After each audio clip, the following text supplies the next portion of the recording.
Hello everyone, kids garden tutorial पे आप सभी का स्वागत है। तो आज आप सब 8 क्लास वालों का एग्ज़ाम हुआ है और उसी के आज इंग्लिश का जो क्वेश्चन है तो उसका पूरा हम लोग आंसर की इस वीडियो में देखने वाले हैं। तो वीडियो को विदाउट स्किप किए आप पूरा एंड तक ज़रूर देखें। और दूसरे भी सब्जेक्ट्स जैसे कि साइंस, एसएसटी, हिंदी वगैरह के भी वीडियोस बहुत जल्दी अपलोड होगी। तो इसके लिए ज़रूरी है कि आप चैनल को सब्सक्राइब करके बेल आइकन ज़रूर प्रेस कर ले ताकि वीडियोज़ अपलोड हो तो आपको उसका नोटिफिकेशन मिल जाए और आप अपने आंसर चेक कर पाए और ये जान पाए कि आप कितने नंबर लाने वाले हैं। तो चलिए वीडियो को शुरू करते हैं। तो आज हम लोग इस वीडियो में इंग्लिश के देखेंगे आंसर्स, ठीक है। तो चलिए, यहाँ से आपका शुरू होता है इंग्लिश का सेक्शन, ठीक है। 51 से 100 नंबर तक का जो है आपका इंग्लिश सेक्शन का है। और यहाँ पे एक पैसेज दिया हुआ है जिसको आप सबने एग्जाम में पढ़ ही लिया होगा, ठीक है। तो हम यहाँ पे पढ़ते नहीं है क्योंकि वीडियो बहुत ज़्यादा लंबी हो जाएगी। तो चलिए फटाफट सिर्फ हम लोग क्वेश्चन के आंसर देखते हैं और ये जान लेते हैं कि आप सबके कितने स्कोर हो रहे हैं। और एक बात ज़रूर, आप सब जो है इस वीडियो के लास्ट में देखने के बाद लास्ट में कमेंट बॉक्स में जा करके अपने नंबर ज़रूर बताइएगा कि आपके कितने नंबर आ रहे हैं, ठीक है। तो चलिए शुरू करते हैं। देखिए पहला क्वेश्चन है आपका, what hit an Indian military base. तो इसका आंसर हो जाएगा अवलांची, ठीक है। अगर आपने ये पढ़ा होगा, ये आपके बुक से ही है पैसेज, वही बाहर से भी नहीं है, ठीक है। चलिए नेक्स्ट क्वेश्चन है कि lance Naik Koppad was of blanks regiment. तो इसका आंसर हो जाएगा मद्रास, ठीक है। चलिए नेक्स्ट क्वेश्चन पे आते हैं, he was found 6 days after the disaster. यहाँ पे 6 हो जाएगा, ठीक है। चलिए नेक्स्ट है, how many soldiers died in this incident. इस इंसिडेंट में, इस घटना में कितने लोग मरे थे। तो आंसर हो जाएगा इसका 10। नेक्स्ट है हमारा, कोप्पड़ डाइड ड्यू टू। तो इसका आंसर हो जाएगा मल्टीपल ऑर्गन फेल्योर, ठीक है। यहाँ पे 2 तरह के टिक लगे हुए हैं, ठीक है। एक तो ये क्वेश्चन पेपर जिनका है तो उन्होंने ये टिक को किया हुआ है, तो जो डीप वाला टिक है ना, आप उस पर ध्यान देंगे, ठीक है। अगर आप टिक देख रहे हैं तो आप जो डीप कलर से टिक किया हुआ है उस पर आप ध्यान देंगे, वो मैंने लगाया है। चलिए नेक्स्ट क्वेश्चन है आपका, फिर से यहाँ पे एक पैसेज दिया हुआ है, आप देख सकते हैं डॉग्स के बारे में, ठीक है। और उसी से रिलेटेड फिर यहाँ पे हमारे क्वेश्चंस है। तो क्वेश्चन है कि what type of animals are dogs. तो यहाँ पे आप देख सकते हैं कि यहाँ पैसेज में जो है मेंशन किया हुआ था कि dogs are very clever and intelligent animal, यानी यहाँ पे क्लेवर और इंटेलिजेंट दोनों ही बताया गया था। और यहाँ आंसर में भी आप देख सकते हैं कि इंटेलिजेंट और क्लेवर दोनों ही है। तो यहाँ इस बच्चे ने इंटेलिजेंट लगाया है जो कि सही ही है, लेकिन इसका आंसर क्लेवर भी हो सकता है क्योंकि यहाँ पे दोनों ही मेंशन है। नन ऑफ दिस, तो इसके आंसर होंगे नहीं, स्मार्ट तो होंगे नहीं। तो यहाँ पे अगर आपने इन दोनों में से जो भी लगाया वो आपका सही होगा। अब ये डिपेंड करता है चेक करने वाले पे कि वो किस आंसर को राइट मानेंगे, ठीक है। तो चलिए इसके नंबर को हम लोग जो है ना छोड़ देते हैं, काउंट अभी नहीं करते हैं, ठीक है। चलिए नेक्स्ट क्वेश्चन पे आते हैं कि dogs are also use to detect explosives. तो इसका आंसर हो जाएगा due to their high smelling ability. Second number इसका आंसर हो जाएगा। चलिए नेक्स्ट क्वेश्चन पे आते हैं। चलिए नेक्स्ट क्वेश्चन है हमारा कि dogs hearing power is 5 times more than humans. Third number का आंसर आपका यहाँ पे सही हो जाएगा। नेक्स्ट है हमारा कि डॉग्स आर बॉर्न। तो यहाँ पे आप देख सकते हैं कि विथ नो ईव्स। यहाँ तो मुझे लग रहा है कि यहाँ स्पेलिंग गलती है, यहाँ आईज होना चाहिए लेकिन ये ईव्स कर दिया है, ठीक है। तो खैर कोई नहीं। विथ नो माइंड, तो माइंड के बारे में तो इस पैसेज में कुछ बताया नहीं गया था। हाँ, ये बताया गया था कि ब्लाइंड है, लेकिन यहाँ पे तो आइज लिखा ही नहीं है। तो कोई बात नहीं, या नन ऑफ दिस तो होगा नहीं, तो इसलिए आपका सेकंड नंबर हो जाएगा विथ नो टीथ, यानी कि उसके दांत नहीं होते हैं, जो कि आपका यहाँ पे पैसेज में बताया भी गया है टूथलेस, ठीक है। टूथलेस मतलब होता है जिसके दांत नहीं होते हैं, लेकिन यहाँ पे साथ में ये भी बताया गया कि वो डीफ यानी बहरे होते हैं और ब्लाइंड यानी अंधे होते हैं, जिनको दिखाई नहीं देता, ठीक है। तो यहाँ पे आपका जो आंसर सही हो जाएगा वो हो जाएगा second number with no teeth. चलिए नेक्स्ट है हमारा कि find a word from the passage which means unable to hear, यानी कि सुनने की अशक्तता, यानी जो सुन नहीं सकते हैं, सुनने में असमर्थ होते हैं, तो उसको क्या बोलते हैं। उसके लिए वन वर्ड क्या हो सकता है, तो डीफ। डीफ मतलब होता है बहरा, बहरे को क्या होता है, सुनाई नहीं देता है, ठीक है। चलिए यहाँ पे आपका देख सकते हैं कि एक एप्लीकेशन है, ठीक है। तो ये एप्लीकेशन का जो जो ब्लैंक्स है उसमें क्या भराएगा ये आपको बताना है। तो चलिए फटाफट देखते हैं हम लोग। 61 नंबर में है आपका, यहाँ पे आप देख सकते हैं 2, उसके बाद तो द हेडमास्टर होता है, ठीक है।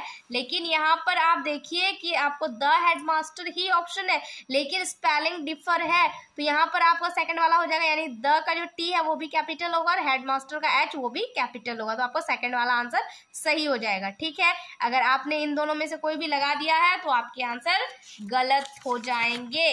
चलिए नेक्स्ट क्वेश्चन पे आते हैं। 62 नंबर पे है आपका, यहाँ पर आपका एप्लीकेशन 4, उसका आपका ब्लैंक्स था, इस बच्चे ने एब्सेंट लगा दिया, लेकिन यहाँ पे एब्सेंट नहीं होगा, यहाँ पे लीव हो जाएगा, ठीक है। लीव का मतलब होता है छुट्टी, एप्लीकेशन फॉर लीव यानी छुट्टी के लिए आवेदन दे रहे हैं आप, तो लीव इसका सही आंसर हो जाएगा थर्ड वाला, ठीक है। सेकंड पे आप मत जाइएगा, ये बच्चे ने टिक किया है। चलिए 63 नंबर का है आपका, रिक्वेस्ट हो जाएगा, ठीक है। 64 में आपका हो जाएगा ओबलाइज्ड, आप लोग अपना मैच कर लीजिएगा वहां देख करके, अभी वीडियो लंबी हो जाएगी काफी दिखाने में। चलिए 65 नंबर में आपका ओबीडियंटली हो जाएगा, ठीक है। एंड नेक्स्ट है हमारा कि चूज द करेक्ट ऑप्शन, यहाँ पे आपको करेक्ट ऑप्शन बताने हैं। तो 66 they are playing football is in, ये कौन सा टेंस है आपको ये बताना है। प्रेजेंट परफेक्ट टेंस है, सिंपल प्रेजेंट टेंस है, या फिर प्रेजेंट कंटिन्यूअस टेंस, या फिर नन ऑफ दिस। तो यहाँ पे थर्ड नंबर वाला हो जाएगा प्रेजेंट कंटिन्यूअस टेंस। इसका एक और नाम भी होता है जो कि है प्रेजेंट इम्परफेक्ट टेंस, ठीक है। लेकिन यहाँ पे इम्परफेक्ट नहीं है तो प्रेजेंट कंटिन्यूअस टेंस हो जाएगा ये। चलिए नेक्स्ट क्वेश्चन पे आते हैं। Choose the interrogative sentence, interrogative किसको कहते हैं, जिससे कि प्रश्न पूछा जाता है, प्रश्नवाचक वाक्य बताना है जिसमें कि आपको प्रश्न पूछा जा रहा है। तो यहाँ पे हो जाएगा इज शी ब्यूटीफुल, ऐसे भी आप पहचान सकते हैं कि लास्ट में इसका इंटेरोगेटिव मार्क दिया हुआ है, ठीक है। तो इस तरह से भी आप पहचान सकते थे बहुत आसानी से। चलिए नेक्स्ट क्वेश्चन पे आते हैं कि choose the correct modal verb in the sentence. We blanks respect our elders, तो यहाँ पे मस्ट हो जाएगा, ठीक है। We must respect our elders. Next question है हमारा कि choose the correct article in the sentence, यहाँ पे करेक्ट आर्टिकल भरना है। तो देखिए सन है, सन के पहले क्या लगेगा, द। मुझे तो लगता है ये 100 में से 100% बच्चों ने ये सही किया होगा, उम्मीद करती हूँ मैं ऐसा, ठीक है। तो चलिए यहाँ पे हो जाएगा द, ठीक है। The sun rises in the east. Next है हमारा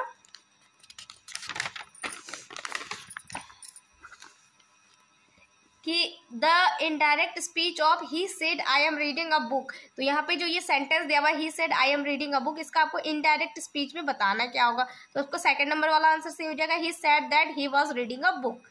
नेक्स्ट क्वेश्चन है हमारा कि चूज द ओड वन, यहाँ पे जो आपका ओड है वो आपको बताना है कि कौन सा अलग है। ओड मतलब अलग, तो यहाँ पे देख सकते हैं ट्री मतलब पेड़ होता है, फ्रूट मतलब फल होता है, ग्रास मतलब तो घास होता है। तो ये सारे कहीं ना कहीं मैच कर रहे हैं, लेकिन सॉल्ट का मतलब होता है नमक, जो कि बिल्कुल डिफर है। तो इसलिए यहाँ पे ऑड वन क्या हो जाएगा, सॉल्ट हो जाएगा, ठीक है। 4 वाले पे मत जाइएगा, ये बच्चे ने लगाया है और उनका गलती हो चुका है।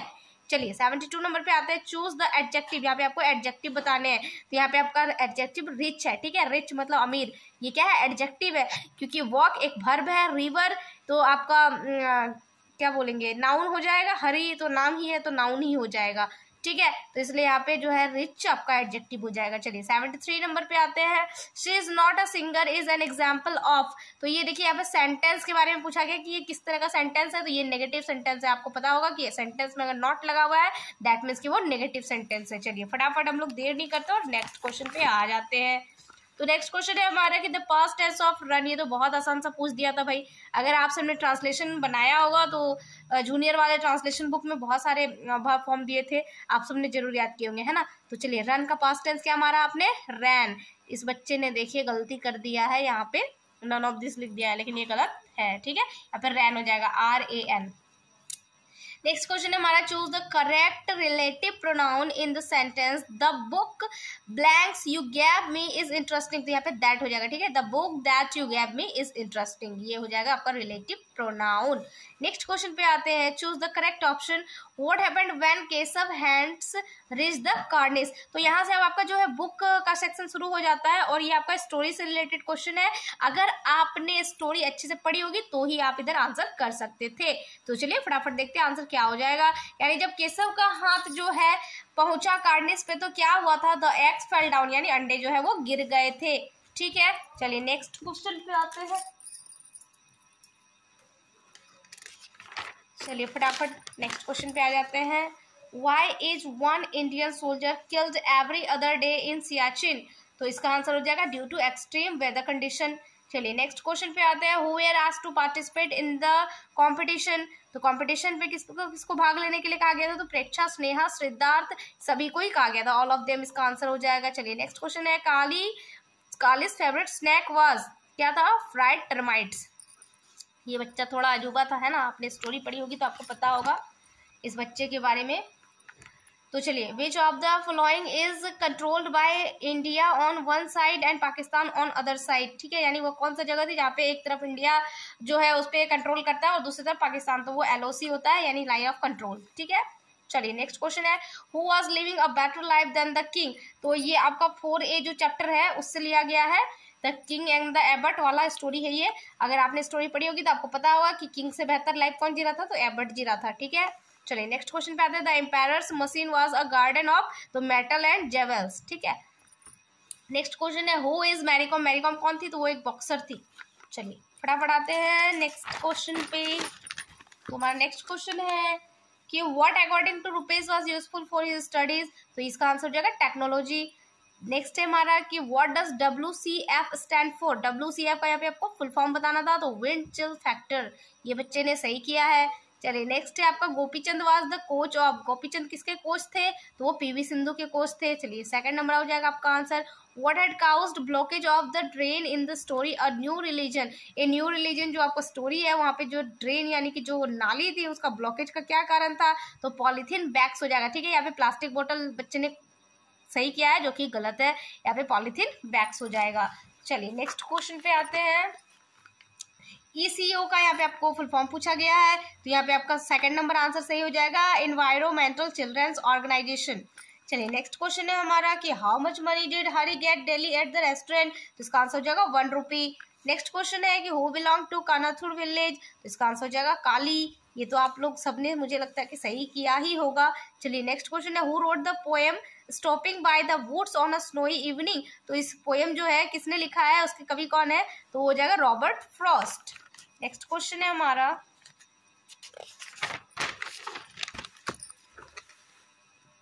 William Wordsworth has written the poem, William Wordsworth ने इनमें से कौन सा पोएम लिखा है, तो आंसर हो जाएगा आपका थर्ड नंबर, डैफोडिल्स। नेक्स्ट है the poet had to climb sandy hills to railway station road, तो इसका आंसर हो जाएगा टू कलेक्ट न्यूज़पेपर, थर्ड वाला आंसर सही हो जाएगा आपका। In the poem daffodils the poet has describe the beauty of nature हो जाएगा, सेकंड नंबर आंसर सही हो जाएगा आपका। चलिए नेक्स्ट पे आते हैं हम लोग फटाफट, और ये है हमारा कि name the poet of Bharat our land के पोएम, पोएट कौन है, तो ये हो जाएगा सुब्रमण्य भारती। नेक्स्ट हमारा है कि रॉबर्ट फ्रॉस्ट वाज एन, वो कौन से पोएट थे, यानी कि कहाँ के रहने वाले थे, तो वो अमेरिकन थे, वो अमेरिका के रहने वाले थे, ठीक है, रॉबर्ट फ्रॉस्ट। नेक्स्ट क्वेश्चन हमारा how does the poet's parent spend their evening in the poem the land of story books, तो इसका आंसर हो जाएगा टॉकिंग एंड सिंगिंग। चलिए अब आते हैं हमारे लास्ट सेक्शन पे एंड लास्ट क्वेश्चन भी हमारा। चलिए who had written the poem when Sachin walks out to bat, तो इसका आंसर हो जाएगा रस्किन बॉन्ड। एंड नेक्स्ट है हमारा where does the go from in the poem a heritage of trees, तो यह आंसर हो जाएगा मैसूर टू ऊटी। एंड हमारा लास्ट है who is known as the missile man of India, तो इसका आंसर हो जाएगा APJ अब्दुल कलाम, ठीक है। तो ये आपके सारे आंसर की थी। आई होप कि आप सबको आपके स्कोर पता चल गए होंगे, और प्लीज़ आप लोग कमेंट सेक्शन पे मुझे भी ज़रूर बताइएगा और मेरे साथ जरूर शेयर करिएगा, और इस वीडियो को अपने दोस्तों के साथ जरूर शेयर कीजिएगा ज़्यादा से ज़्यादा। And thank you so much for watching this video.